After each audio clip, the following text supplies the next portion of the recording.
And but that time we learned a little more. So we feel like hey everybody, it's Ryan with Farm2Table Direct Show here at the Ozarks Homesteading Expo once again. And over my shoulder is Curtis Milsap with Milsap Farm, and he's talking about community building. He's talking about some farming process and all the different things that goes with that. So we're going to tune in here for just a few minutes, let you hear a little bit about what Curtis has to say. This is super important stuff if you really want to know what's going on out there in the community. So get a little piece of this right here. Once again, things you can only get here at Ozarks Homesteading Expo. On Valentine's Day outside.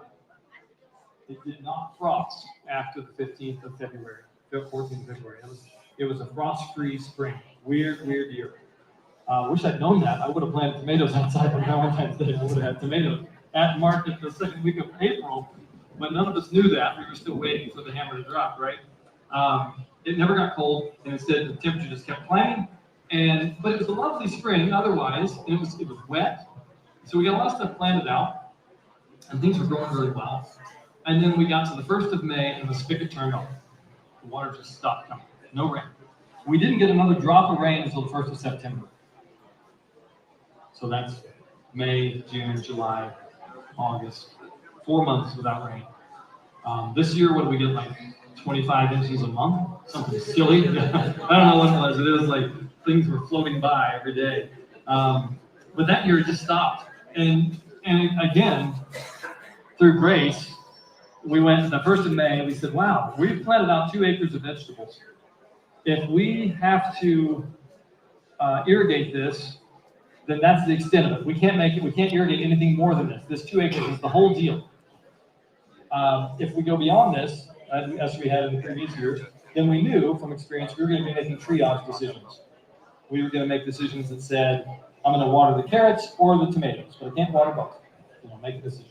Well, I don't know how much you guys like making decisions like that, but I hate it, right? It feels like a lose-lose. I'm going to kill this thing, I'm going to kill that. Let's go about 30. So we stopped. We said, well, 2 acres, well, that's it. We're going to stop here. This is all we can irrigate. This is all we think we can manage under those conditions. And 2012, despite being the hottest, driest year in 60 years, was our best net and best gross, our highest level of production. And why was that? Well, I can identify 3 things. One was we had the right amount of water. Okay, if you're not serious about growing food, you better figure out irrigation, right? And I'm fine with it. If your irrigation solution is mulch and no-till, that's great, but you got to think through water, because water, it turns out, most vegetables are like 90% water, right? So you got to have those. And then the second thing was we had the right amount of labor. In previous years, I had 3 people trying to manage 7 acres. That's not good math, especially considering 2 of them weren't even really. I mean, they were aspiring farmers, but they knew just a little less than I did, and I knew almost nothing. So that was a foolhardy thing. And then so that year we actually had enough help, and we had good help. And then the last thing was we had the right amount of space to steward. So I had 20 acres of farm. But it turns out that for them at that time, with my knowledge base, 2 acres was really a lot for me to walk every day and figure out what needs to happen next. What do I need to care for here? How do I need to steward this? What do I need to do to keep these carrots weed-free and these tomatoes trellis and all that stuff? And so we found the right size. And so that was a big deal.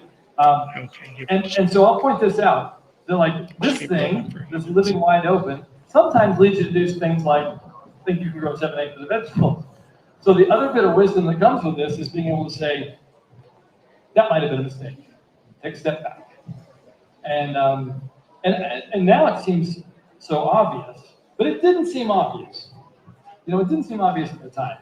It seemed like the trajectory we were on was clearly, if we wanted to make a good living doing this, we needed to keep going this direction. We needed to keep growing on more land.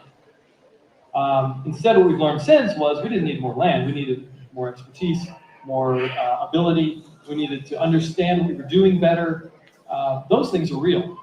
But that bigger is better thing, that's an American lie, right? We all know that. But sometimes we forget because we've been programmed so hard into that, right? Bigger is better. More is better. More is not better. More is just more. Better is better. So that year we learned that. Wow, this is cool. So, and plus, by the way, interesting thing, I took a vacation that year. What's that? I come home and things are still more or less where I left them, I'm still growing. And Okay. and I had this refreshing week in the mountains, which, by the way, I highly recommend visiting Colorado in August, right? Because, and also, by the way, for Larry, don't ever make life decisions in August in the Ozarks. Right? Because you're going to have a pretty crappy outlook. It's just not. All right, everybody, as you can see, that is Curtis Milsap with Milsap Farms, and he's kind of sharing some of his experiences in early farming and early getting going, and things with water, things with the amount of land he was trying to work with, his labor and his knowledge base. So there's all important things and what we have to learn as we go forward. And so, you know, hey, folks, just good information that you can find out here at the expo. All you that are out there watching, thanks for tuning in. Thanks for that. Hit the like, hit the subscribe, hit the share.